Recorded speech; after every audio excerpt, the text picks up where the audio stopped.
Hi, hi, welcome everyone. So glad to see so many people showed up. You never know.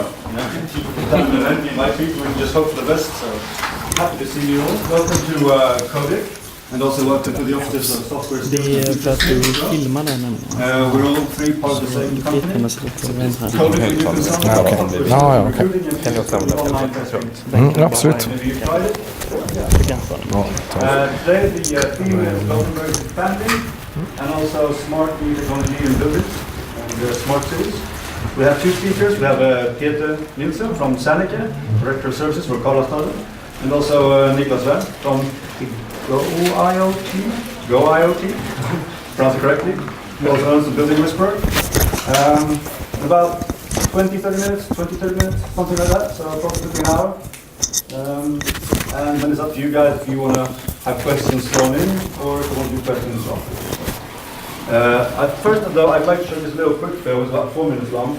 Unfortunately, the text is in Swedish, but it's quite a visual thing anyway, so the text is that important. Just to show a little bit what's happening in Gothenburg in the coming, I don't know, maybe 30 to 40 years? 30 to 40 years. Yep. Maybe some of you have seen it already. So. Yeah. Hang on, let's start from the beginning.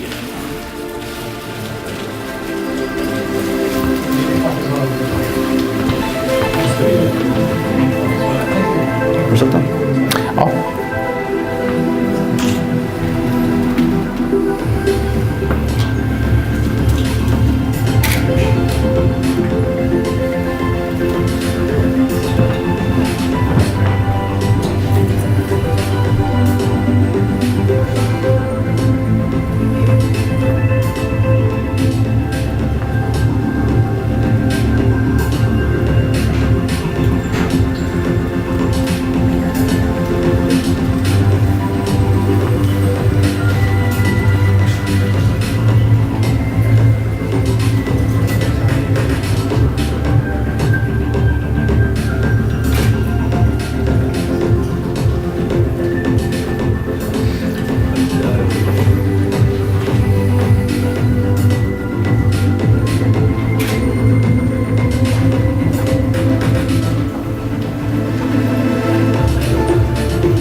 Helt galen.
Right, so no shortage of projects coming.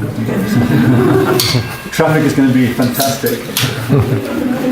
Anyway, so I'll happily leave the word to Peter. And Yeah, excellent. there you go. I'll just run over here. Yep. Take it away. So, good evening, everyone. Thank you, Andrew, for inviting me here. It's a pleasure. And I'm also glad to see that many arriving here. I will talk to you a bit about the construction side, the ones actually building in the buildings. We're looking at some of them anyway. Well, reflecting on this video, wasn't it magnificent? It's really cool to see all these things. And some of you are very new to Gothenburg. I talked to some of you, and some maybe lived here, though. Maybe you recognize this place. It's one of the most crowded places in Gothenburg, called Korsvägen. And if you're learning how to drive, this is a nightmare. Don't go there. It's better now. It was even worse before. But it's very crowded all days around. And looking from top, you can see why. There are cars in every direction. A lot of cars, a lot of buses, a lot of trams. And I mean, really confusing. And when you look at these projects, people are getting quite annoyed. You talked about the traffic, Andrew. I mean, when you go driving, this is not really good, and then you hear that they will dig up the whole of Korsvägen. That's why. So it will be like a big crater and no traffic here for many years, because they want to put a station for the train station down there. So, and everybody says, "Oh well, I really long for when this is over, because you realize what happens if you shut this down. All of these cars will end up somewhere else where there's no space. You should drive somewhere else," Gothenburg tells you. Good luck, I tell you. But if you look at this is a vision. This is what the beautiful Korsvägen will look when it's done. And can you find a car here somewhere? Well, there is one over to the right, maybe. But there are not many cars here. I mean, the vision is that there won't be any. So just get used to it. You will never be able to drive here again. And that's life. So whole or not, there will be no roads. And this is sort of the trend in Gothenburg. Everything that's in the center of the town, they try to get rid of the cars, because it's not really cool with cars anymore. We'll see if they're right or if they're wrong, but it will definitely be a change of behavior. And if you look at building in Gothenburg, it looks pretty crazy. But I also got a film, but I didn't dare to show it, so I just took two excerpts. Maybe you know Mr. Gates. He's quite famous for a lot of things. And this is from his annual letter last year. And he states that the number of the buildings in the world are going to double by 2060. So that is 40 years from now then. So the next 40 years we will build as many buildings as there are totally today. That is a challenge. And his version is that we will build a New York City every month for 40 years. That is a lot of buildings. So of course this thing will create a lot of challenges, and these are but a few. But I mean, sustainability, I mean, how do you build all these things without creating a lot of environmental effects? I mean, cars, concrete, whatever, building, trucks, a lot of things when you build and afterwards. But also you have transports, when you have twice as many people living in the same area. I mean, the prediction is that there will be no new cities. It's not like a new New York City. It's like all the other ones are growing immensely. And actually, even more people are moving into the towns than the double of the number of buildings. So it will be very hard to get in and out of them. And how do you get goods in? And how do you get waste out? And all of these challenges connected to that. And obviously, when you live there, I mean, there are a lot of challenges. How do you make this comfortable for people living in this area? I mean, it's very hard to get somewhere. How do you really solve these problems? And in the end, we'll have to change how we behave. I think that is the conclusion. What you see in the background is the Hudson Yards. I don't know if you heard about that, but that's a very dense new production area in New York. And I don't have any details on that. It's just like it's a cool picture to show the. Okay. I work for Sarnek today. It's a construction company. It's very Swedish. We are based and originated in Gothenburg. We do have some business in Poland and some in Australia, but we are very big in Sweden. And We have been quite successful. We started in 2002, and since then we've been growing like 50% every year in average. So last year we had a turnover of 6.5 billion Swedish kronors. So I think that is a quite interesting chart for being in the construction area. And that makes us obviously one of the fastest growing in our business. It doesn't really tell that much, but I mean, we are a challenger to the big ones, and our ambition is to become one of the 30 largest in the world by 2030. We'll see if we manage, but that's at least the goal. My background is actually from more of your side. I've been working in the IT business since, I don't know, 99 or something. And last year I joined Serneke to work with business development and also with development of new services for people moving into the dense areas and how to handle that from a construction point of view. And company itself, maybe we work, this is the main bread and butter part, construction, building houses. That's what we've been doing for a very long time, and we are very good, well, since 2002 anyway, and that's where we are coming from. Civil engineering, that's basically what you do in the ground to make a solid place to put the buildings on. And also we do infrastructure like railroads, electrical power cords or whatever. We work in project development, and that is you get a piece of land somewhere, you find a good solution to put something on there. We develop that together with the city and then finally get the permit to build something, and then in the end we will build.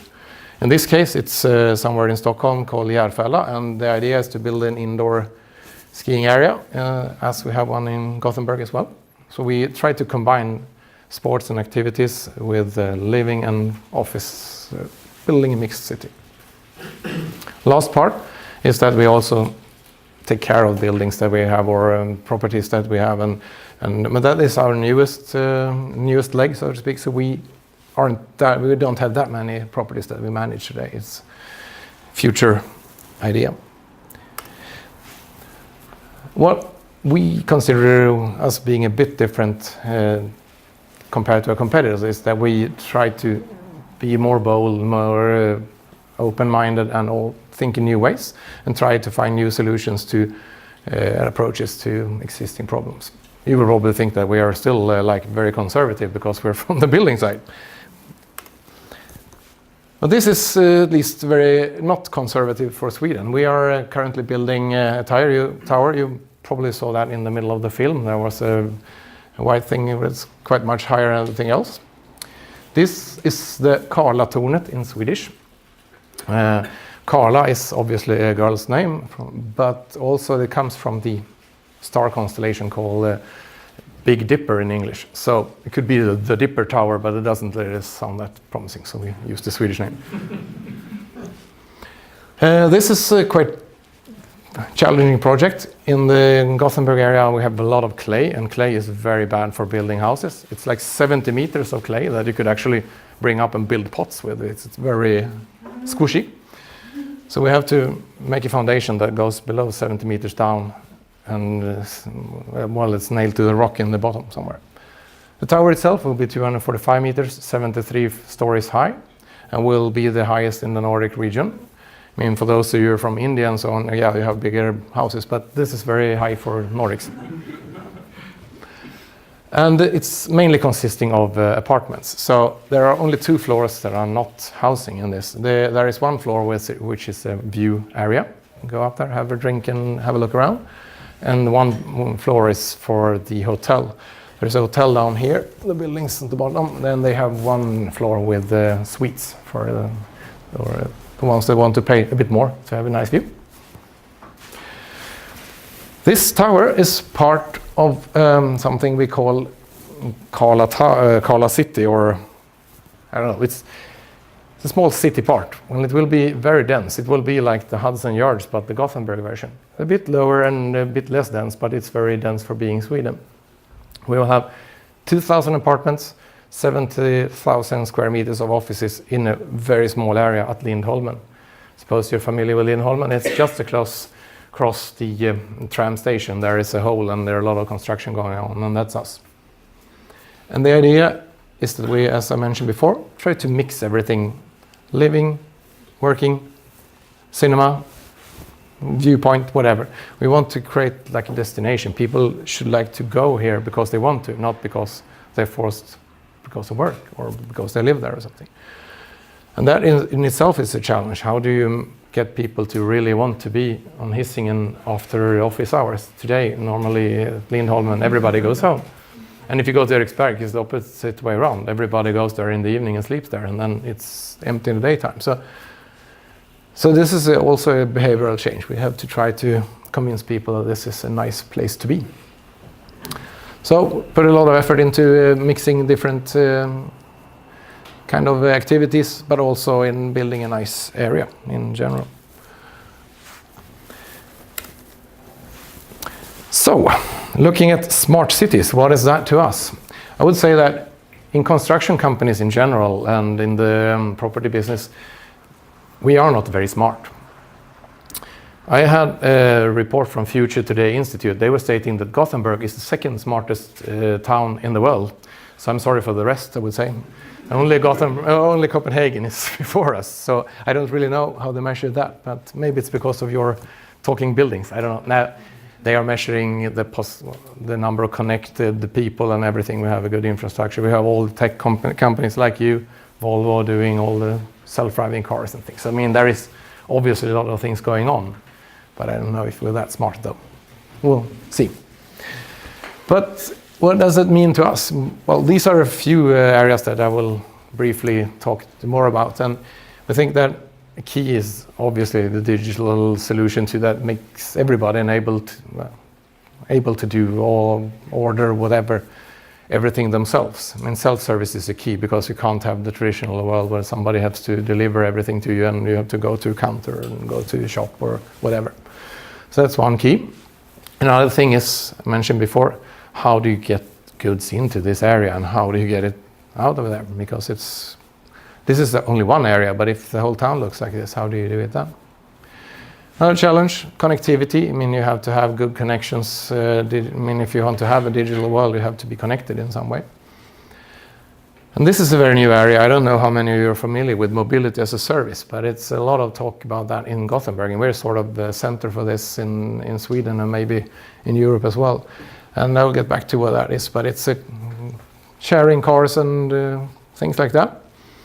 And in the end, we try to see if we can find any smart energy solutions. These are things that we have been looking at. And self-service, starting with that. This is actually a few years old from Dubai, this press push for hunger, but I think it was a quite neat business concept.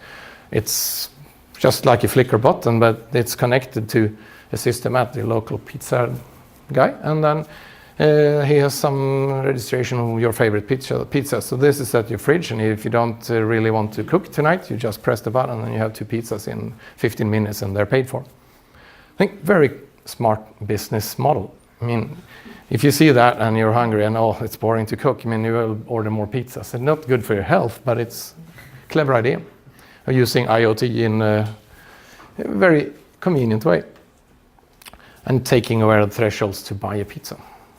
And maybe you can buy something more healthy that way too. But honestly, we as a construction company, we have more and more of the responsibility of the possibilities and so on to influence the future. Because why should you even bother to leave your home tomorrow? I mean, you could work at home. I mean, most of you have work in software engineering, and if you have a good connection, you can work at home. Good to have a meeting once in a while. Most of them you can do by Skype conversation, but yeah, it's nice to meet some people. Yeah, that's the real idea. Same, shopping. Why should you go to the shop? Okay, you might want to try something on, but if you order 3 different sizes, you can send them back and then you don't have to go to the shop. And obviously, you live there and have all the social networks. My kids, they are doing half of the social activities on the phone, or 90% maybe. So the sad story is you don't even have to leave your home if you don't want to. So that makes a lot of business opportunities when you're building houses and doing them smart, but also it's maybe a responsibility to find the reasons for people leaving their home as well. Otherwise it will be a very sad future, if you ask me.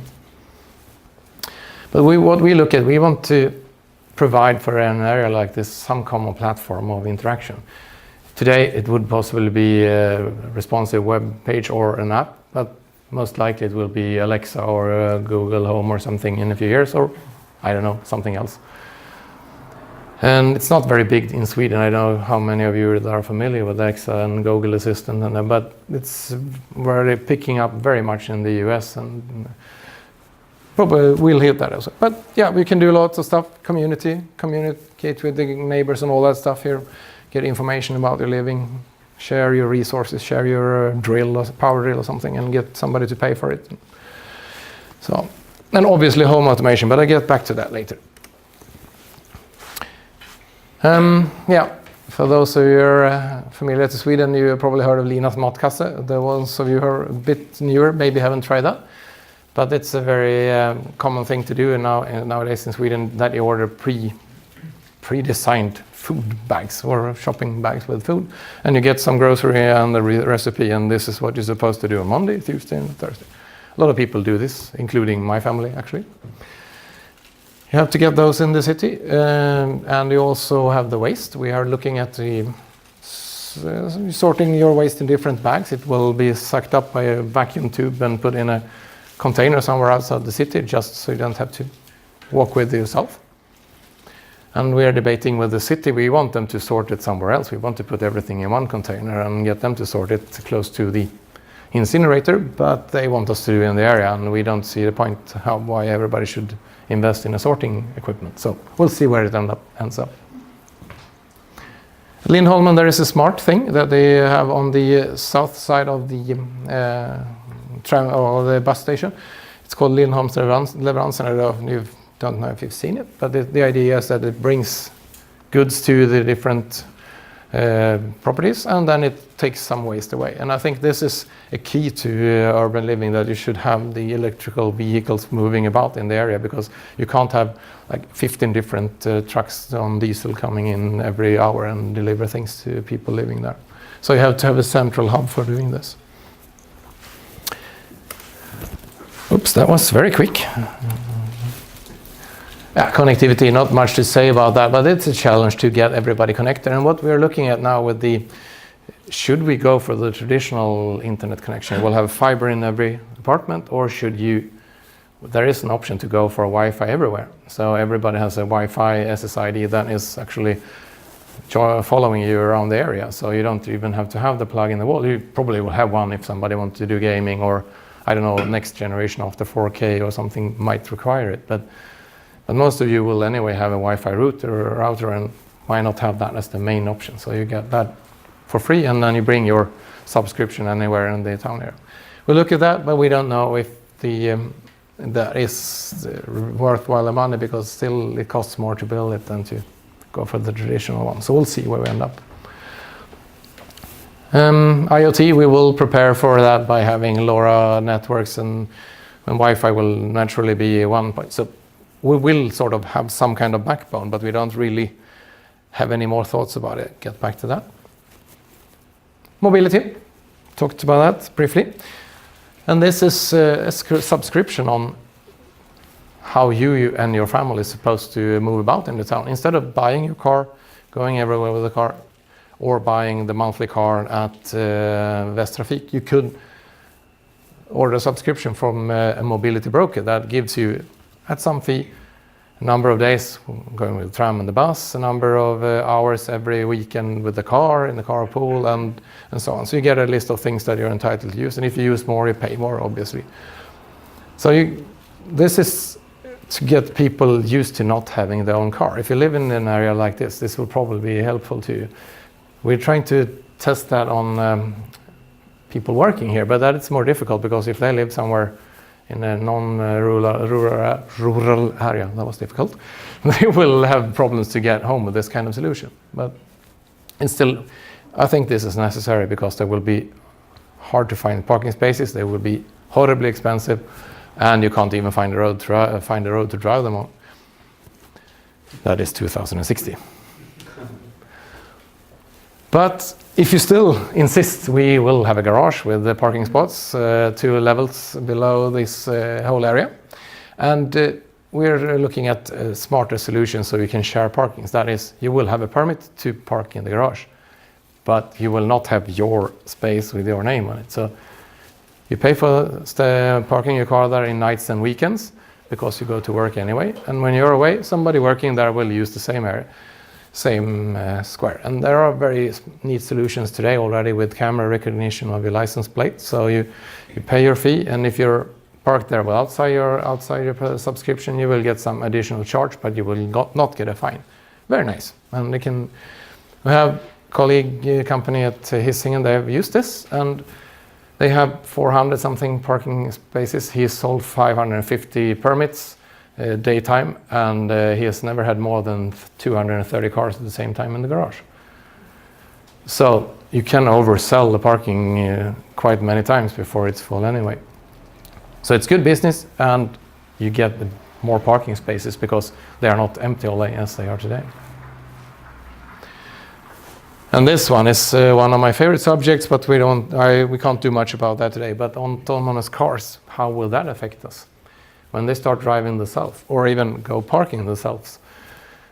I think we will have more cars in the city. Everybody's into, we can share cars, and this will be the key to car sharing. I'm a bit more negative. I think that my kids would not hesitate to go buy a car of their own if they could, because then they don't have to convince me to drive. And I think there are a lot of older people that can't drive today. They will also drive. And the most obvious thing is, when I go to the office, I can't find a parking. It's not a problem. I just drive to the front door, jump out, and the car will find a parking space, Trollhättan or somewhere. Not very efficient if it goes empty that way, but it could. Finally, smart energy solutions. What we are looking at is to reuse energy in our part of the town. You know, Sweden and Gothenburg in particular have the temperature between 6 and 7 degrees all year round. That's very perfect from an energy point of view, because then you have to cool the office buildings and you still have to heat the apartments. So then you can make a business out of cooling somewhere and heating somewhere else. Very good for us, and not the best climate to live in though, but you seem to be here anyway. And we can also save heat from the daytime and use it in the night. So we have a system with reuse with tanks and so on to do this. And also we have some kind of idea of individual monitoring with some gamification, when you can see, you're the second best in the whole area of not using energy, and hopefully people will find this amusing and start using less. But we don't have any huge nice ideas, and we were talking a bit, me and Niklas, about using AI to make this better, and we'll see what comes out of that. But these are basically the areas that we look at today, what we can do in our city part. And then, why haven't I even mentioned IoT, big data, AI, BI, BIM, and things like that? Sorry for the giraffe, I think it was very cute when it's...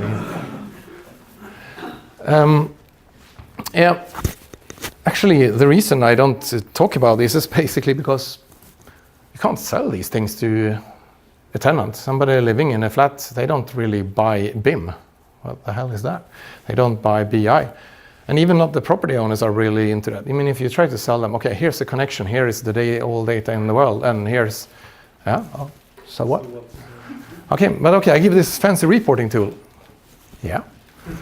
I mean, okay, if you give them some reports, okay, maybe they can look at the reports and then they start doing things. But the key is you have to do something with this to find something to sell to these kind of people. So if you don't know what to do with these, they don't really give you anything. But if you look at IoT, there are tremendous possibilities of collecting data and controlling things. So obviously it's interesting, but what should we do with today? We don't really know.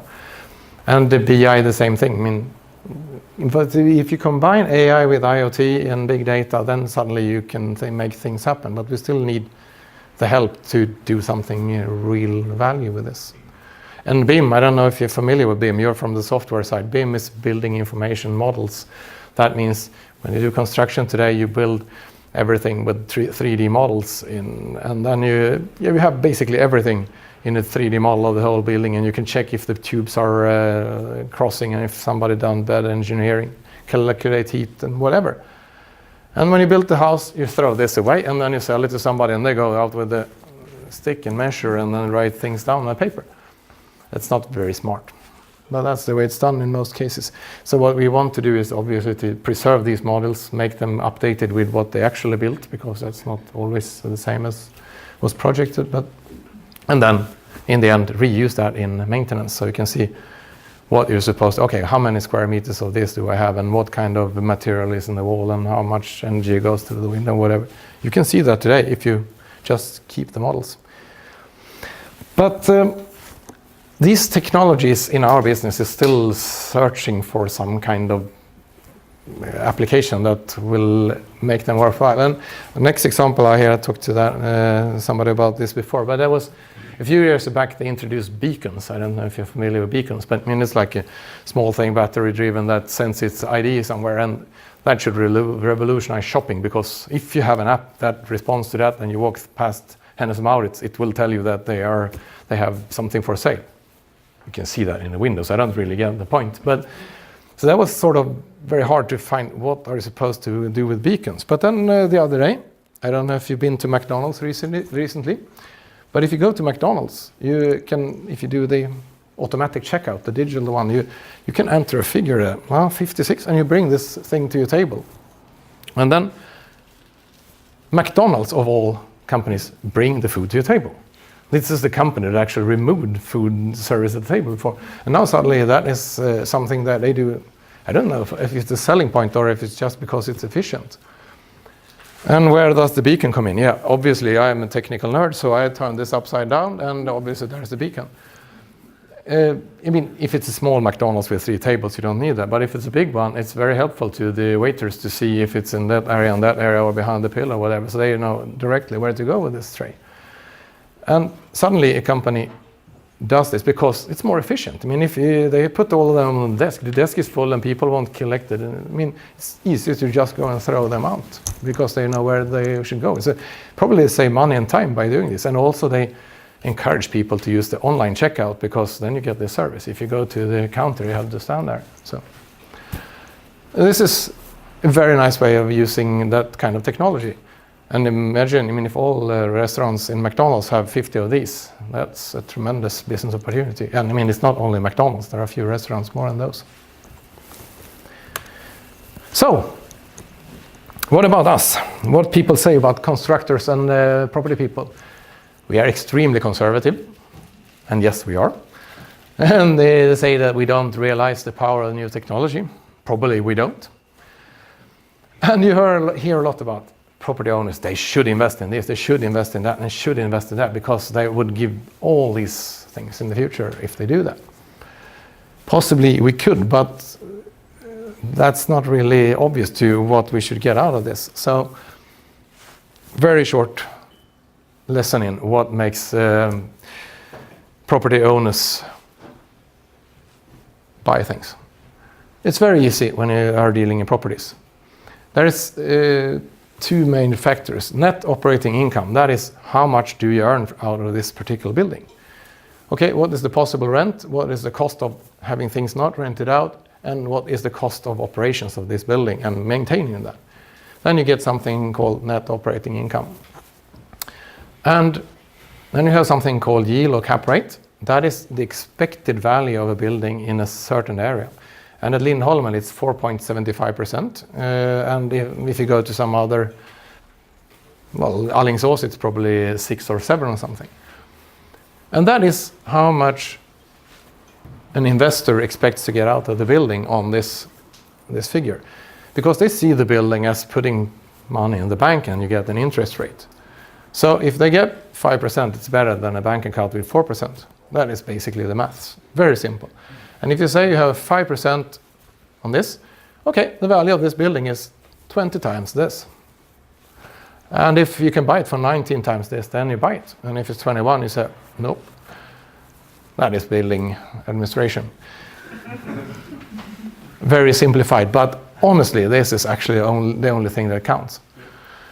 And maybe if you sell houses, this nöjd kund index in Swedish, customer satisfaction, that is really good, because if you want to win some competitions in the future to get nice plots to develop them, then they are measuring if you have a good value of this. So the city and government is trying to control construction companies to focus on having happy customers, because then you can build more in the future. Because if we build a building and we ship it away, we don't really care if they're happy afterwards, because somebody else has bought it already. But basically these two are, and the clever persons really see right away. If you want to sell IoT or solutions to property owners, it's very easy. This you can't affect because it's central Gothenburg, it's some kind of price, so that is what it is. So you can play with this one. And there are two very easy things. Either you help them to get more rent, or you help them to reduce costs. And if you do that, it's times 20. Very easy. So if you get them to invest 5 million in, invest something, whatever, say you can invest 10 million in reducing the cost with 5 million every year. If you can prove that they reduce cost with 5 million every year, they will earn 100 in the bottom line, so 10 will be nothing. They will buy it tomorrow. But if you say that possibly this will give you this, and yeah, that's nice. So reduce cost or increase rents, then I think you have a deal. Rounding up this, I think I was in the working for Ericsson like 20 years ago. We were creating connected car solutions. We had a very fancy connected car solution. We could control anything on a Saab, which is, we could control more on that car than you can do with the best solutions today. We could even change the number of horsepowers online. So we could go into the web page and set down the horsepowers, and the car would basically stop because it only had 3 horsepowers only. It was very fun, not very safe, but it was fun to do with the colleagues. And nobody did ever buy this because we had this platform. You can do anything. And no car dealer would actually buy this because they didn't want to do everything. Volvo On Call was started by them. And we were making fun of them because Volvo On Call, that was just a button, you press that and then you got help. There was nothing more than that. Today, 19 years later, I think Volvo On Call is one of the most appreciated and most developed connected car solutions in the world, doing almost what we did, not everything. And our product died, 2001. And back to, if you can solve something that people are ready to buy, then you will be successful. And my advice is, don't solve everything, solve something. Thank you.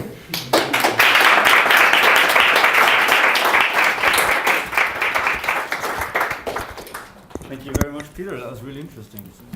Thanks a lot. So I'll welcome up Nicholas. Yeah, I gotta find my computer first. So okay. 2 minutes leg stretcher. Yep. Call it. Right. Exhaustive. Yes. Hello. Others.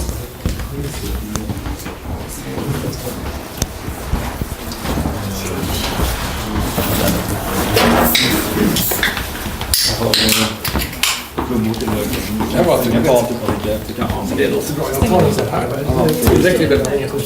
Ska jag stänga den? Det är just att vi har balkongen öppen. Det är ju därför vi har den öppen. Okej, det ser så ljust ut. Men Ja, hoppas det var en bra nivå. Tack för säkert att få lite frågor efter. Ja, men absolut. Men det är bättre att köra igenom de frågorna. Annars kan jag stå här och prata en timme till och då havererar programmet. Ja, men väldigt bra övergångar mellan.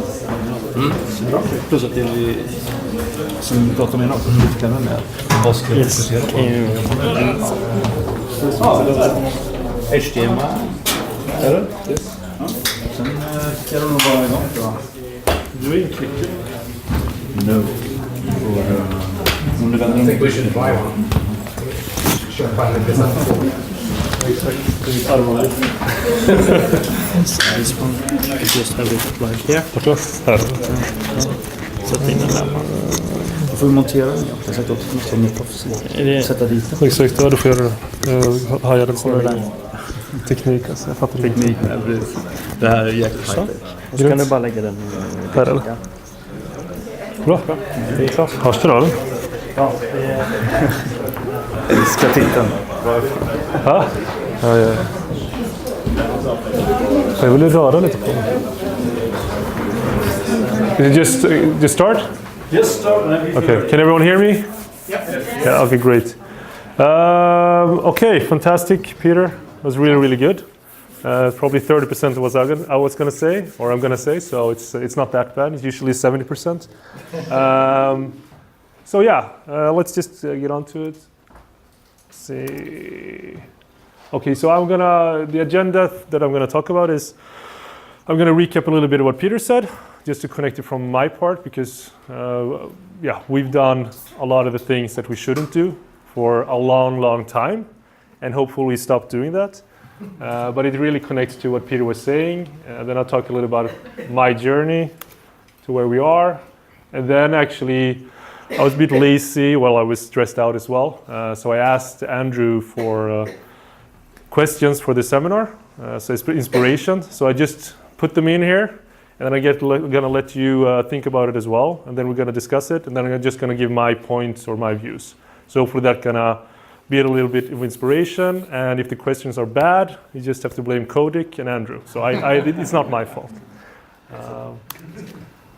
So first off, Peter was saying sort of the whole industry, building automation, prop tech, well, not so much prop tech, but traditional building automation, construction, everything about buildings is extremely conservative. Or it has been, and it still is. Okay, it's not only their fault. I'm going to get that point as well, because it's also IT companies' fault and companies like ours that provide IoT solutions. So first off, I mean, raise of hands. Who knows IoT? What is IoT? Does everyone know what it stands for? Everyone? Okay, not everyone's raising their hands, but I mean, it's Internet of Things. It's just getting products connected. So sensors underneath these chairs, and then you can see who's sitting where, etc., and that's basically Internet of Things. In buildings, though, it's going to be more about Internet of Buildings. I'm going to come to that. But just staying on this point of how to, I mean, make things happen. Because the last couple of weeks, I've been talking to a lot of companies, people actually here in Sweden, and I had this conversation. I think it was where's the guy? It was Connected Homes. So 30 years ago, or 25 years ago, it was again like this futuristic home. You had this here. You can order bread, and it was fantastic. No one wanted it, and even the ones delivering bread, they didn't want to deliver bread except for like 1 kilometer, right? So it was super innovative, but it was timing. It didn't work.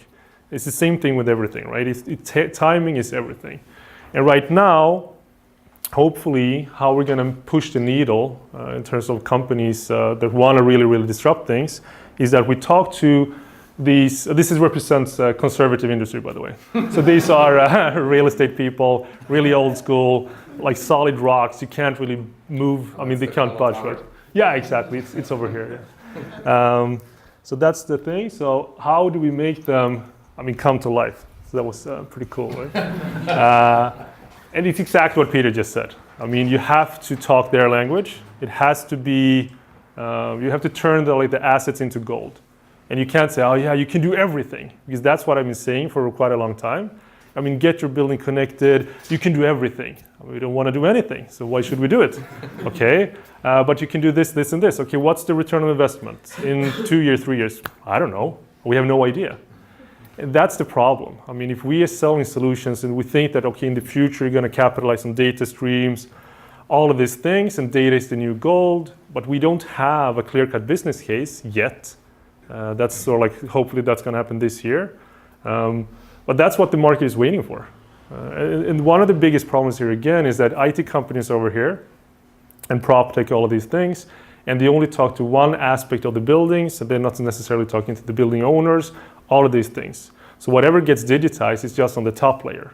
It's not with existing buildings or existing systems in buildings. It's just something that's pretty gimmicky. And it offers value, of course, because if you have, let's say, 100,000 people in the workforce, and you have a app that says if this is occupied or not, and that helps people save 5 minutes per day, or even 10 minutes per day.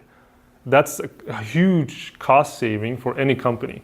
So 10 minutes per 100,000 people per day, in increased productivity or billable hours or whatever it is, that's something. But I'm going to talk a little bit more about the fact that, I mean, what really matters. And that's not the IoT stuff, not really anyway. Well, our name is Go IoT, so maybe I shouldn't say that. But that's the case. And Peter was saying three things. It was saving money, I think, for property owners. It was also, what was it more? Increasing rents. Increasing the rents. Making the customers more happy. Making the customers happy. And the fourth one is, again, this with data. But that's the problem. And again, one part of the problem is that, okay, I blame the IT companies, but it's also property owners because they're so used to buying off the shelf. They're not really used to business design or having workshops with new companies and develop solutions or, create solutions. It's coming more and more, but it's not there. So IT companies, they can do everything, but they don't know exactly what, and they don't have anyone to talk to figure out what the problems are. So it's just like this all the time. Luckily, we're seeing IT companies doing more and more and more, and property owners as well. So, but it takes time. Again, like you had these solutions or these ideas that could happen 30 years ago, they're starting to happen today. So that's the thing. So this is me 6 years ago.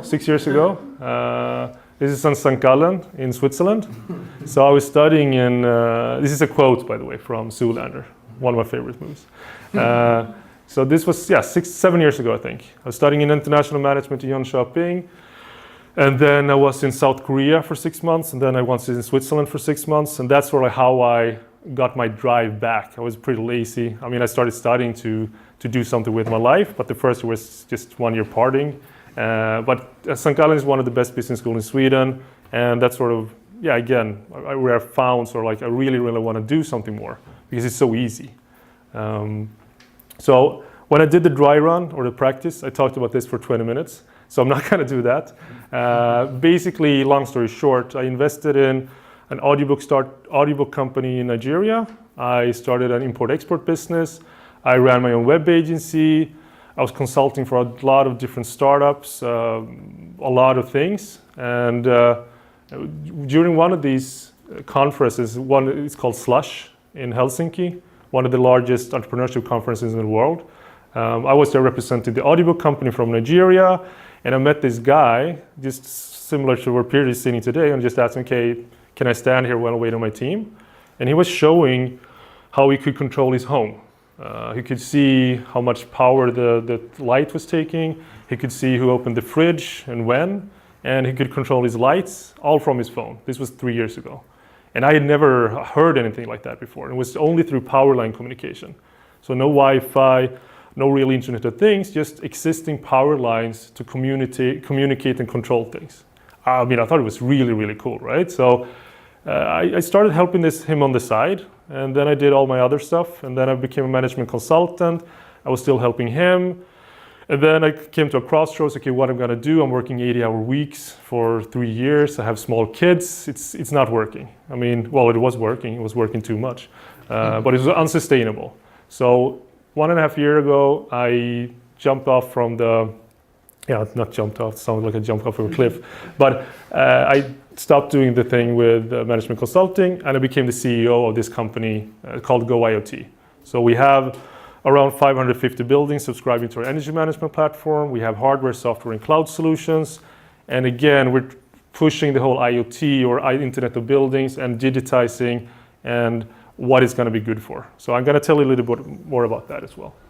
So that's how I became like the building whisperer, making buildings talk to people. So these are the questions. So so what I'm thinking here is that just read it, or I'm going to tell you about it. Then you talk about it with your neighbors for 1 minute, and then I'm just going to give you my point of view. Is that okay? Okay. So as a developer, what I deal with IoT and smart homes technologies shall I develop to earn $1 million in 5 years in Sweden? So go ahead. What do you think? Just talk amongst yourself with your neighbors, so to say. Yeah. Then you take the video.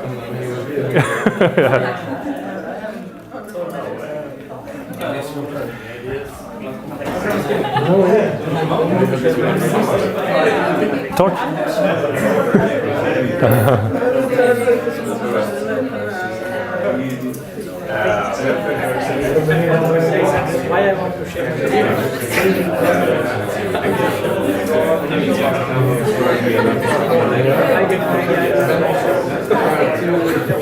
Okay.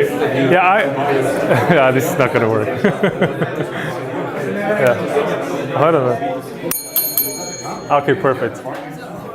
That was very quick. Yeah, it was quick. Okay, so first of all, $1 million in 5 years, that's nothing. So you should have said like $5 million in 1 year, most likely. And in Sweden, why think local? I mean, okay, how do you make it in Sweden, but how to make it global? Especially in building automation, there are protocols that are applicable for 60% of all the world's commercial real estate. By accessing that protocol and using that, you can go into any building in the world. Okay, so think about that.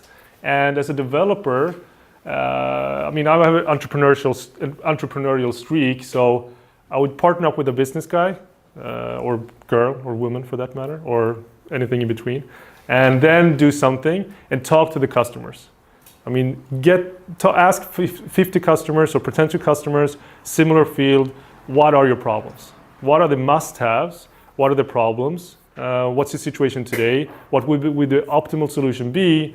And are you willing to pay something for it? Because it doesn't really matter if they have a problem and it's fantastic. I really wish I had this solution. Are you willing to pay for it? No. I mean, that's the thing, right? So you have to do that. Most companies don't.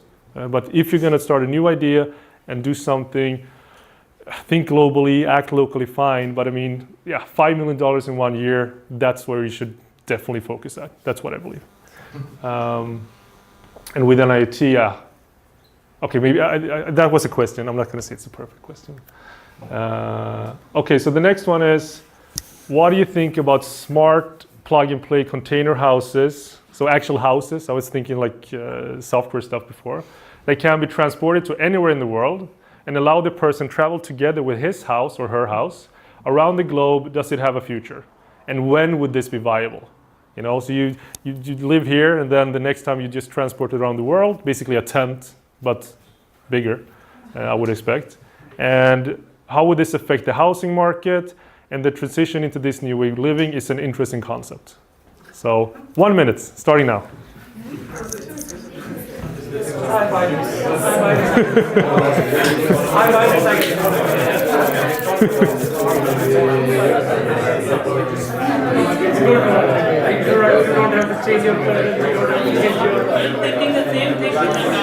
I'm thinking with the same thing in the car. Maybe it's going to be a hybrid car house.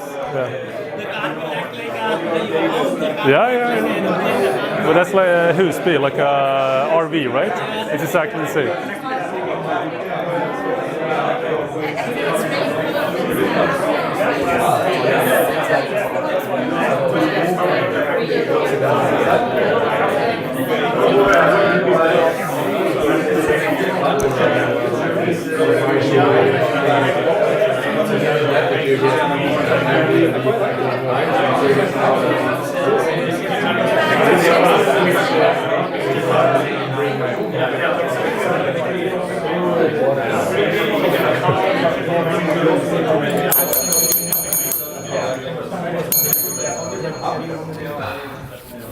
Okay, so anyone wants to say anything? I really want to hear something. Why bring your box? Couldn't you do this without bringing in the box, just switching apartments with somebody else? Airbnb? Or a more advanced version? Yeah. Well, you already have RVs. Yeah, exactly. I was going to say that. Yeah, exactly. Yeah. But there's a tiny house movement in the States, and there are a lot of controversy with people who have land, Yeah. how they're working with sewage and Okay. also taxes. Yeah, of course. Property taxes. What do you do if you have a mobile house? Yeah, you just move. Even Volvo is coming with a new concept that you can take a half of what we call as a car, and the car will act like a house, and you can mold it, you can fold it, everything you can do from that. Yeah. So car is competing. The car competing with houses and everything, yeah.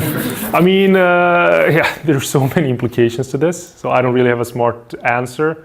I was thinking about this 4 or 5 years ago, I think. No, I was in school. 7 years ago, maybe. When 3D printing was sort of like a big thing, right? And then I was thinking about the garage. Actually, the next question is about that, but I'm going to say it anyway. So you have a garage, and instead of buying the car from somewhere, you just download the blueprints from the car, and then buy the parts from everywhere. You put it into a mixer, and then out of the garage comes a brand new car. So you just pay for the blueprint, right? I mean, it's pretty simple, and you pay for the hardware and software. It's probably going to be there at some point, maybe, I don't know, or maybe cars is not going to exist. But then also, because Transformers was also, there as well, I was thinking exactly the same thing, because that's, part of what we do at GoIoT is we call it like the brain in the building. So if you don't have anything, you put out sensors, you connect it basically like neurons, and you create data streams, and you make it smarter. And what if you just put some more robotics in there, a couple of other things, and you'll have exactly this. You have a house that you don't have to move the house is going to move you. So you just say, you go to bed and say, tomorrow I'm going to wake up in whatever, and you're just going to be there. So it's just like, I'm not saying that's going to happen. It would be really, really cool to see houses like walk like this, right? Instead of like driving. But so a lot of implications to everything. It's a taxing. And again, the most popular destinations around lakes or whatever, there are probably going to be a lot of people or houses crowding that area. So, but it's pretty cool.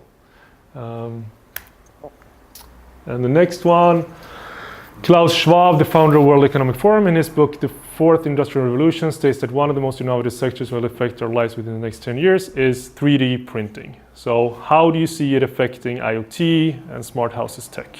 So 1 minute, starting now, again. Too much thinking? Yeah, everyone is silent. Okay, fair enough. I actually had some problems with this one as well, because it's difficult because it can mean almost anything. Yeah, exactly. Yeah, exactly. So first I was into IoT, like Internet of Things. Of course, you can print maybe the sensors. So today I want to measure temperature in my house. So you just go to that 3D printer over there, which looks like a coffee machine, but it's actually a 3D printer. So I just say, okay, temperature sensors, boom, boom, boom, boom, boom. And I want some, humidity as well. I print those, and I want some CO2 sensors. I print those as well. Because again, it comes with maybe the schematics are supplied by some vendor, and you buy the hardware online, you just pull it together, and then it just comes to your house and you just print it. Maybe that's going to happen. I'm not really sure. But like Peter is saying, you 3D print houses as well. Huge houses. And this is great for, disaster areas and other parts as well. We have these modular settings. So again, like combine that with cars or actually wheels, and you just have an armada of houses where you can go whatever you want to, maybe. So this is more food for thought, and you can print houses. So you can do whatever you want. Just on the previous one. Sure. One place, anybody who has tried to build up their own sort of IoT device, anything like a drone or anything, would have come across this issue of when you order multiple parts for building something, most of the 99% there is some matching issues. So if you could have the blueprint yourself and print those parts that you need for your own specification, bringing them together is much more easier and efficient. So in that place, maybe you could use the blueprint, have a 3D printing service maybe, then get your components printed someplace, and then assemble it. Then you can assemble exactly what you want. Exactly. Yeah, it's a really, really good point. Yeah, absolutely. So you pick them apart, and then the 3D printing service guarantees that it actually works. Yeah, it's really good. I'm going to steal that one. So what IoT benefits, that's also like what I read it as smart benefits, does the Swedish government not notice or underestimates and should invest more resources to stimulate its growth? Again, it goes a little bit back to what Peter is saying. Okay, everyone, property owners should just invest in smart technology. Why is this not happening? Why is not the government, or maybe it is happening, but why is it not happening more and more? So, do you want to talk about it 1 minute? No. No? Okay, fair enough. So for me, this is actually one of the most important topics or subjects. as in why. I mean, why is not things happening? Why are not things moving faster? And also, why should they move faster? I mean, that's the question, right? So if you look at energy perspective, or combination of, like, we spend 90% of our time indoors, okay? 50% of the world's total energy consumption comes from buildings, from real estate, all around the world. And as Peter was saying, we're moving more and more and more into urban areas. And these are facts. It's more than any other industry with total energy consumption. And we're moving more and more into urban areas. Everything is getting more connected. It's off the charts, right? And still we're at the point where going green is actually better, but coal exists. All of these carbon fossil fuels exist. So we need to do something, and we need to do it fast. That's one of the most important things. So if you look at it from an energy perspective, and also 90% indoors, and then you say, okay, if we improve the indoor climate of any building with 5% or whatever percentage, it's going to lead to fewer diseases because we're going to sleep much better. And when you sleep better, you're more resistant to diseases. If you do that, you're not going to go home with a headache. You're not going to be pissed off at your kids or whatever. If you do it, maybe you're going to do that anyway. It's a high chance actually to be in that anyway. But and then in schools, for instance, as well, just looking at schools. Okay, so if you have a better indoor climate, you increase productivity by, let's say, 5%, resistance to diseases by 5% as well, both for staff and for students or kids or whatever.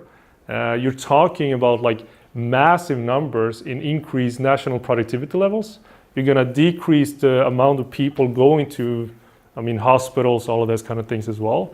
And again, you're going to be more competitive as a country than other nations.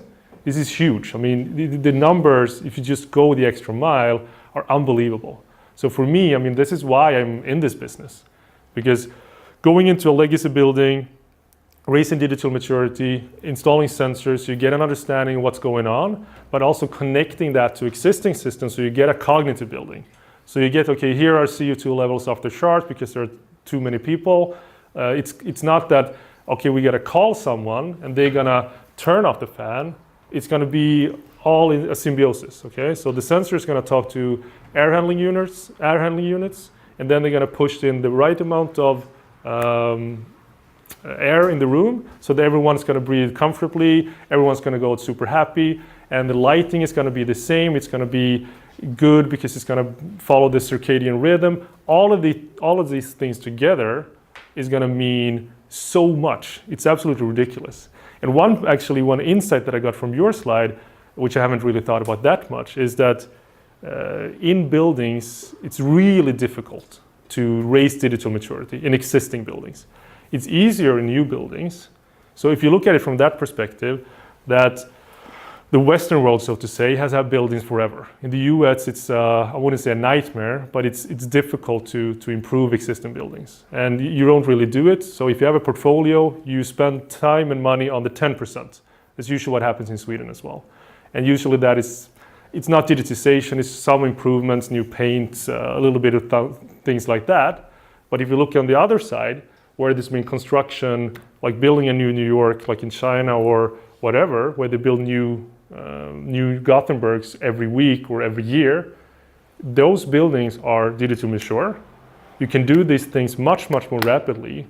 And if you go back to what I said with competitiveness as a nation, they have a much, much higher chance of doing this in 5 years' time than we have a raise in digital maturity in our existing buildings for the whole nation in 30 years. So they're not only going to leapfrog technologically wise, because they don't have the legacy base that Sweden has or Western world has, they can also do it increasing productivity, and it's going to be exponential effect in these things. So that's again, those are some of the benefits that comes with IoT or connected buildings and all of these kind of things. And it's in a societal level, it's a personal level, it's health, it's the future generations and how they're gonna be brought up. And that's the most important thing.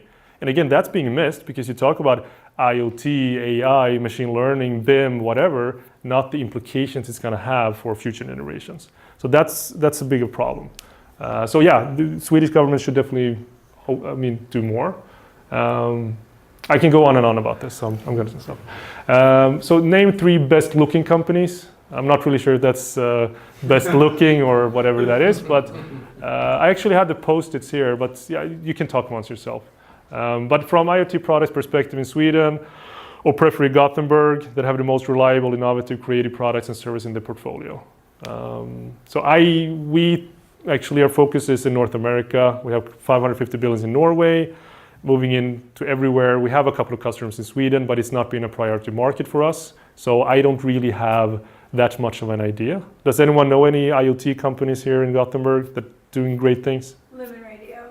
I was going to say those, yeah, actually. Yeah. Which ones? Aptiv. Aptiv? Yeah, Aptiv. No idea. What do they do?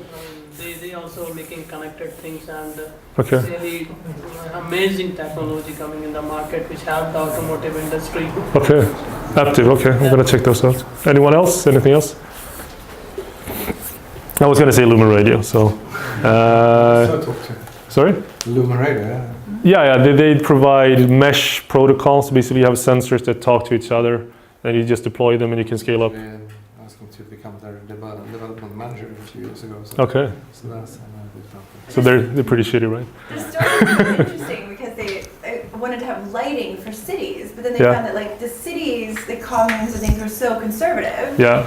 And so they ended up going to Hollywood and creating sensors that, so I mean, they're customers in Hollywood with films. Yeah, They exactly. have lightsabers and big lights. Yeah, they did in Now Star they're Wars. more Yeah, into- exactly, Now they're more yeah. into like the smart buildings and smart products. And Absolutely. Refill, like you efficiently refill products because the sensors Yeah. sense when something's, so that you can send in the people to refill when they need it instead of. Yeah, measuring anything basically in a scalable way. So I mean, sorry? Yeah, no, sorry. No, but that's exactly what they do. And that's, from a technology perspective, that's a huge problem in the industry that you have mesh sensoring technologies, but they can only scale to a certain level. Then you have a routing table, so if you're going to add more sensors to the actual network, it's painful. If you're going to detract them, it's painful. So we partnered up with a company similar to Lumen Radio that does similar things, but there it's ultra scalable. You don't have, I mean, it's self-configuration, it's automatically, you deploy the sensors, they talk to existing stuff, and you can scale up from 100 to 100,000. And so the system adapts itself. So that's really something that we're pushing, and we're getting, attraction from global giants, whatever, because it allows people, again, traditional people working in the building automation industry to not have to change. Because the products that we have, they talk to existing systems. And it doesn't have to have API integrations. And this is a little bit not for this one, but it's actually pretty important. Because has anyone APIs? Does anyone know what that is? I mean, just interfaces, right? How things connect to each other. And right now in this building automation smart city craze, it's a lot of talk about service transparency, open APIs, all of these kind of things. But it's like the big problem is that open APIs, of course, it's like, okay, I want to shake hands with you, and I have my own way of shaking hands. Peter has his own way of shaking hands. I don't know what his way is. So you have to find out, maybe I want to shake hands like this, or like this, or like this, or whatever. And if you have 20 people, or all of you guys or girls in this room have different ways of shaking hands, how are we going to end up shaking hands in a fast way? It's impossible. It's really, really difficult. And that's the problem that we're not seeing yet. So you're saying like you want to start something. Oh yeah, I've got to open APIs. They're seeing this in the US, where property managers order like 20 different solutions from 20 different vendors, talking to dashboards, and everyone just talks to something and nothing provides value. Because if I'm going to understand what these things are saying, I have to go into 20 different apps. I mean, just look at your phones. How many apps do you have? I mean, that's exactly the same thing that is happening. And you have to be able to talk to each other and consolidate the data to draw out the insights. So again, this with AI, machine learning, big data stuff, AI companies they approach a company and the company says, okay, we have 5 years worth of data. Big data, huge, massive. Do something with it. Okay, this is shit data. We have no idea what this represents. It's just, it's not big data. It's like a big chaos. It's just a toxic landfill of data that you either going to spend like 90% of your time cleaning up and then make sense out of it, or nothing's going to happen. You have to start from scratch. So again, like, don't buy into this, we have an open API, in terms of building automation. I'm telling that to you as well. We haven't OpenAI it, so just so you know. But don't buy into it. There has to be more there. So I mean, this is something. So Standardization across the whole platform. absolutely. So we, again, like not Internet of Things in buildings, we're talking about Internet of Buildings. So that's what we provide, one single API to the whole building, consolidating data, standardize it with the global automation protocol that is applicable for 60% of the world's commercial real estate. It's proven, it's global, it's anything but flimsy, it's super standardized. So that's basically what you have to do, but no one knows about it yet. Sorry, what is that name? BACnet. Okay. Yeah. Do you know about it? No, I don't. Does anyone know about it? Repeat the name again. Ah? Oh yeah, fantastic. No, it's a globally recognized protocol, but it doesn't really, no one really knows about it in Sweden. So again, going back to Sweden, everyone, this is so funny because everyone I talked to in Sweden, right? And I say that, well, yeah, Sweden, they're not really digitized in building automation. What? What, really? Sweden, we're the most digitized country in the world. I mean, how is that even possible, right? That's ridiculous. I mean, Sweden is really great at unicorns and some stuff and Skype and whatever, but we're not the most digitized country in the world. I mean, again, I spent some time in South Korea or China, whatever, and there, for good and for worse, probably worse, but I mean, if I go out from my home in the morning, the government can track me wherever I go. From start to finish, whatever I buy, with cameras, CCTV cameras, everything. I mean, that's, again, I can't believe how Gothenburg was the smartest, second smartest, and it's just mind-blowing. Maybe it's the smartest people in a city, but it's not the smartest city with people. I don't know, it's crazy. Sorry? No, yeah. But okay, so innovative companies, Gothenburg, I'm sure they exist. And this is the question, where is the smartest house in the world? Does anyone know? Yeah. No, I think, This one? exactly. Ah, nice. That's a good one. It's been hailed as the edge in Holland, but that was constructed, I think, 7 years ago. Deloitte are operating in it, a huge building, and basically you have your personalized settings, so whatever you want to go, it's thought out that you're going to have your own indoor climate. So when you go to the office, you're going to know that what spaces are booked, what places are not booked, all of these kind of things. So let's say if there's a workforce that has you mentioned it before with parking lots. So let's say there are places for 1,000 people on 7 floors, but there are only going to be 700 there today. So the 3 top floors are going to be shut down. No energy cost, no lighting, no nothing, because you're only going to use like the 7 floors because there are only people for it. Pretty smart, but it's not that smart. So we have like the whole future ahead of us in terms of smarter buildings. But the edge in Holland, that's the traditional answer.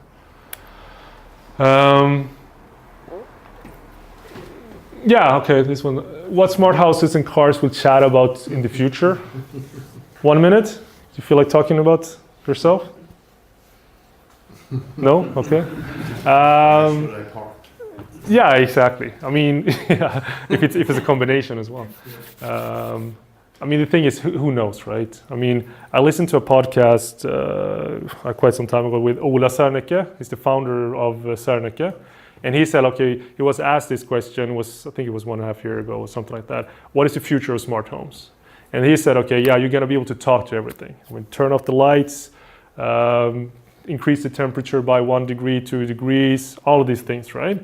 And then when I talk to companies, and then they have like this called voice dialogue, which is pretty hyped up right now, and they say, no. You're not going to say increase by 1 degree or whatever. You're just going to say, I'm cold. And then the house is going to know exactly what temperature you want, blah, blah, blah, blah. Or I'm hungry, and then the IBM Watson chef is going to prepare your food or whatever. And then I say, that's also bullshit. Sorry. No, but it's going to be, I mean, we talked a little bit about it before, as with the gas station, where you just drive up, and then you drive away, and the car has paid for it itself, right? And this is exactly what's going to happen. I'm wearing a wearable right now, and whatever personalized settings I have, or a chip installed or whatever, that's the environment I'm going to have 24/7. I'm on the bus, I'm in a home, in the smart city context, I'm going to have 21 degrees with me at every place I go, or 23 or whatever. The lighting when I go into a room is going to be exactly the one I want or the one I need. Maybe I want something, but because I have a sensor that feels that, okay, I'm a bit tired, you should have this kind of lighting. That's exactly what it's going to go to. So you're not going to be able to talk to anything. Well, you're going to be able to talk to it, but why would you? Maybe the house is going to tell you stuff, but probably not that way either. And that's how you got to think. You got to eliminate stuff. So when I go home, the food is there because it knows that I've been to the gym, and it knows that I want this because maybe I thought about it. And that's also something I thought about the other day because, yeah, let's say, I mean, it's pretty interesting. I mean, if you have something you put here, and then you go into your house and you train, I mean, let's say I think that, or I tell the house, again, I'm telling it. If you have seen a movie called Alex, if I'm not wrong, I'm not good with the Yeah. So there's a computer he's been working with, and his computer is so smart that he can know your blood pressure sensor, exactly. by your voice, stress level. He knows, should I cool it down? You're feeling a little bit stressed. Exactly. So he's changing according to his sense body measurement. Exactly. So he's not talking to it, and neither he's talking to it. Exactly. So it just happens, right? I mean, that's exactly what it's going to be. It cooks for him as well. Yeah, exactly. What's the name of the? Three-character word, ALX or AXL, something. I'm not good with the names. Yeah, I have to look at it. I mean, that's exactly the thing, right? And again, like if you just think about something once or twice or 10 times, then whatever logic is going to be in the building is going to know this, and the next time you just think it, it's going to happen, right? So that's possible today. Very bad for health. I will think about yeah. You're gonna have a whole plate, right? Maybe I wake up in the morning not feeling good, and then automatically the phone call goes to my boss. Yeah, exactly. Yeah, he's hungover, right? Yeah, exactly. Yeah, I mean, exactly. But that's what's going to happen. That's how you got to think about new products, not just improving, but what's the actual outcome that we want to do, and how can you get there, irrespective of what is existing today. Just deletion of steps, right? So chat about, they're going to chat about anything. Bonus. Yeah, so this again, what's the question? We're also interested in general questions regarding security, privacy issues, of course, and that's a huge thing in everything that we do. I'm out for time? No. Yeah, okay. Probably up. But privacy issues, GDPR, of course, but also security. I mean, you have all this, I think it was last year, or I mean, it happens every time, where you get hackers into your computer. They hold the computer hostage, and you got to pay a ransom, right? I mean, that could happen here. Someone hacks into this building, they lock the doors, they push in too much air, and they start a fire or whatever. If not, the boss of software skills is going to pay whatever developer somewhere else 20 million or something. I mean, so it's extremely possible today, and when in building automation, it's extremely open. So that's a huge problem of getting buildings connected, not smart homes because they're in a confined area, but buildings today that actually have existing systems are wide open, more or less. You can do, if you just go into one thing, and then you can go into the whole thing. So before, like 30 years ago, when all this internet or hackers and the Swedish hackers were going into Pentagon, they did it with the printer, right? Because the printer was connected to the network, then they got access to the whole thing. Today it could be the boiler or this light or whatever. It's got to know, or this one. If we hack into this one, I might get some connection into everything. And the security aspects are, they're working on it, or we're working on it in the building automation community. Again, with BACnet, because that's the most proven protocol, but you can only do so much. It's going to be, 30% building automation in terms of connectivity from existing products, but then also security companies going to come in and make sure that everything is secure. That's a huge opportunity. So if anyone, again, with this IoT $5 million in 1 year, that's absolutely something to focus on, seriously. Security with IoT within the building automation space, you can make $10 million in 1 year. Maybe I'm going to start it tomorrow, who knows. But that's absolutely something. And developing these systems, invite a community as well and just do penetration testing and personal integrity in terms of GDPR. I mean, it's tricky. I mean, we give away so much data today that we don't even realize. I mean, Google Privacy Maps. is just in the text. Yeah, I mean, exactly. We are here, probably someone knows that, okay, Yeah, these all are here. Yeah, absolutely. And Facebook with everything. So I mean, Google, for instance. yeah, they know everything about me. They know more about me than anyone does. So I don't know. Just don't think about it. That's probably one thing. So I'm recapping here. If you want to do something, yes, you have to have a game plan, of course, but you got to stop waiting. Just do something. Then the people say, okay, maybe it's going to be worse. Yeah, who knows? Maybe it's going to be worse. Maybe it's going to be better. But try something and then do mistakes fast. That's the thing. Do as many mistakes as possible, do them fast, and pivot to something, whatever you're going to do. Ask questions as well. I didn't have a giraffe, but it's a dog. So just ask questions. Again, like go to the customers that you think are going to be your customers. Don't sit in your attic or your cellar and develop something for 1 year. Try to push it to the market. Don't do anything. Don't even get a website, maybe a landing page. Ask questions. What is your problem? What do you want to do? All of these kind of things before you actually do something. And again, speed. I mean, it's not the big that eat the small. It's not the small that eat the big. It's just the fast that eat the slow. You gotta be fast. It is a global environment, so think globally, but just act fast because technology is moving so fast these days. And if you're a company or a person for that matter that sort of like recognizes that the world is moving faster than you are, you're probably in trouble. So even if you don't necessarily do anything with AI or even see the benefits of it, but everyone else is doing it, it's not going to take 5 years to fall behind. It's going to take 1 year. I mean, again, my favorite one, I said this in the US where I had a presentation as well. And I got the pushback and say, oh, yeah, you're only dreaming, right? No one is going to disrupt this industry. Nothing's going to happen to these existing players. IoT is just bullshit, blah, blah, blah. Okay, fair enough, great. I disagree with you 100%. Nokia, world's biggest company in terms of market cap, 2001, I think, had their best year, 2008. 5 years later, wiped off the chart.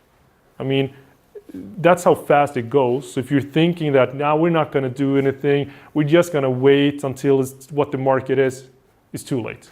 Famous last words. Yeah, we're just going to wait. So don't do that. And smart buildings, again, just recapping what we said in the beginning, you can do anything, it doesn't work. I mean, it doesn't really matter. You have to tie it to whatever customer that you have, especially in like properties or whatever your focus customer is. How are you going to help them make money? And again, that's the last point. I mean, that's super important. And that's what we're going to see, the revolution or disruption within this industry. Because all the buildings today, they're gold mines. There's so much data right now in buildings that are underutilized, space optimization, or inviting others to capitalize on it, whatever it is. So getting things connected, then selling the data, selling access to the data, that's where the money is. So real estate owners, they're not going to sell anything. They're going to make money on their assets. So it's three things. One, yeah, saving money. Investing in technology is going to increase a premium as well of the real estate value when you sell it by, let's say, 10%. Those things are becoming more and more the norm, more or less at least, hopefully this year.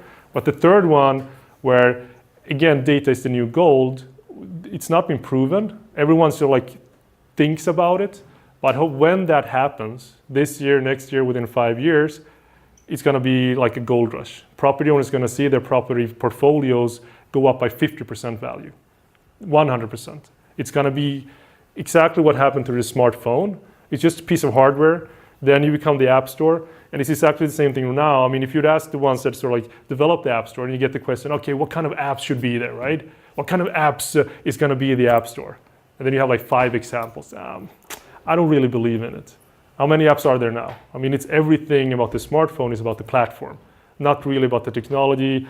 Yeah, of course, the camera plays a part role, but I mean, it's the software and it's the platform, it's the community that provides the value of the actual smartphone. And that's exactly what we're seeing in connected cars, and that's exactly what we're going to see in connected buildings as well. Exactly the same. It's just that it's taking longer, but we're going to see exactly the same development. Oh yeah, so this is the final slide. So does everyone have a smartphone on them? So please take it up. Because we all love networking, right? So just go find this one on LinkedIn. Exactly.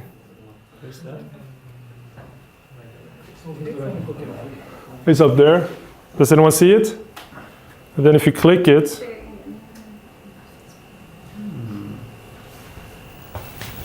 You go to the friends, the connection. yeah, exactly. So you press this one, like connection one, connections, and then find nearby, and then, and then everyone that it has its open, it's just going to pop up, and then you just invite them if you want to. I always want to expand my network, so that's why I'm doing this. That's a lot. Let's do it. That's cool. Yeah, we did it. I never understood it, right? Because it only works when other people have it on. So I thought it was so stupid, because no one is just gonna. I mean, if you walk down the street, right? I mean, but it's perfect for these kind of occasions. Nice. Mm-hmm. Cool. Yeah, and yeah, that's it. And that's it. Yeah. Excellent. Thanks. That's a good picture. Yeah. Yes, absolutely. Ask questions. I'm just going to give out these excellent. So one for Peter. Thank you very much, Peter. And round of applause for Peter again. Thank you very much. Thank you. Quick row. And for you, Nicholas. Thank very much. Thank you. And I also just got told that Henrik has made coffee and there's some biscuits as well in the kitchen if you like. Like stay, just hang around and mingle. And if you want to answer some questions. Yeah, please ask questions. Yeah. I just died as a person. I don't know if you all have seen, both of you, Ned Slacked Land. Huh? The Ned Slacked Land is this 6-part series where they put a reality show, they put people, Swedes, in 2 different houses, an IoT house. Oh, really? No. And then one in their farmhouse, and then they had no electricity for 14 days. Yeah. And it really showed the risk of, I mean, the people in the smart house, it was totally useless. They Yeah, could exactly. access things, they could everything was smart. So I'm wondering what people are thinking about what happens with climate change and flooding, or if there's a major breakdown. I mean, just in our building, my building, we have the little bricka to get in. And there was an elderly man who's disabled, and they weren't working. Yeah, For exactly. hours, this poor man was sitting outside, and and my husband and I were talking about, well, what are we going to do? We can't get in. We can't get my asthma medication. Yeah. I mean, do you want to? No, start. I mean, okay. So this is it's a great question, right? What happens if you don't have access to the internet? I mean, we talk about Internet of Things. If everything is connected, and that's sort of like where the logic is, what happens in the building? So in the US, especially with traditional building automation companies, they hate Internet of Things. They think it's ridiculous. But one thing is because everything has been connected for 20 years, but mostly because of the fact of the risks, right? So you have to have local control. That's why I talked about Internet of Buildings, so one API to the entire building. And the building has to have its own system. So if there's no connection to the internet, it's still going to be able to operate. But there's no electricity at all. But the electricity, old again, that comes up with like solar power, a lot of these kind of things as well. And also with electric cars, they'll be able to supply energy to the building. So everything is going to be part of a smart grid. So again, like that's happening right now. So everything is going to be more and more robust from a smart city perspective. But I agree 100%. It's super scary. And one more minute. And the other thing is as well with leapfrogging, as in, okay, I mentioned it as well that development nations or the ones that are adopting new technology today, they don't know how things work, right? Before you knew, I mean, when the TV was broken, you knew sort of how to fix it, or you had something. When you're leapfrogging too far, you're leapfrogging off a cliff. Because the whole, like you just depend on outward resources and complete solutions, exactly what you're saying. So when something happens, you completely, you have no idea what to do. I mean, that's a huge problem. Again, like you said, there was someone here with the sunstorms. If that would happen and eradicate the whole infrastructure, it's ridiculous. I mean, we're back in the Stone Ages. It's just insane. So yeah, it's a huge risk. And I don't think it's being addressed properly. I know that the local in-building communication is one part, but yeah, of course, we're super reliant on technology today. Absolutely. Well, I know we had this meetup for, I think, until 7 maybe. So those of you who really need to leave, feel free. But please stay if you like, to have some coffee and chat some more with Nicholas and Peter as well, if you have some more questions. And yes, of course. So one last round of applause, and thank you very much for coming. Thanks. Cool.